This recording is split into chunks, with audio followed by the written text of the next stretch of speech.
America Iran యుద్ధంలో కీలక పరిణామం. గల్ఫ్ దేశాలకు క్షమాపణలు చెప్పిన ఇరాన్ అధ్యక్షుడు. పశ్చిమాసియాలో ఉద్రిక్త పరిస్థితులు రోజుకు ముదురుతున్నాయి. అమెరికా ఇరాన్ పై దాడులు చేస్తుండగా గల్ఫ్ దేశాల్లోని అమెరికా స్థావరాలపై ఇరాన్ దాడులు చేస్తున్న సంగతి తెలిసిందే. అయితే తాజాగా యుద్ధంలో కీలక పరిణామం చోటు చేసుకుంది.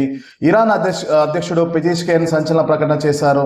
ఇక నుంచి గల్ఫ్ దేశాలపై దాడులు చేయమని స్పష్టం చేశారు.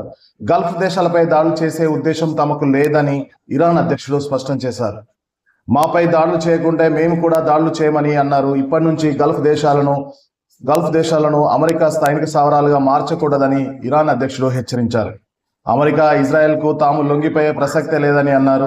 అయితే గల్ఫ్ దేశాల్లోని అమెరికా స్థావరాల లక్ష్యంగా ఇరాన్ దాడులు చేసిన సంగతి తెలిసిందే. అలాగే కువైట్, సౌదీ అరేబియా, దుబాయ్లోని అమెరికా దౌత్య కార్యాలయాల వద్ద కూడా దాడులు చేసింది. ఖతార్, సౌదీలోని చమురు, గ్యాస్ కేంద్రాలపై కూడా విరుచుకుపడింది.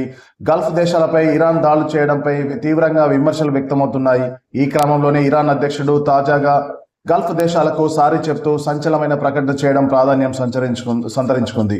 ఇకనైనా గల్ఫ్ దేశాలు అమెరికా సైనిక స్థావరాలకు ఏర్పాటు చేసుకునేందుకు అవకాశం ఇవ్వద్దని ఈ ప్రకటన వేళ గల్ఫ్ దేశాలకు ఇరాన్ అధ్యక్షుడు సూచించారు.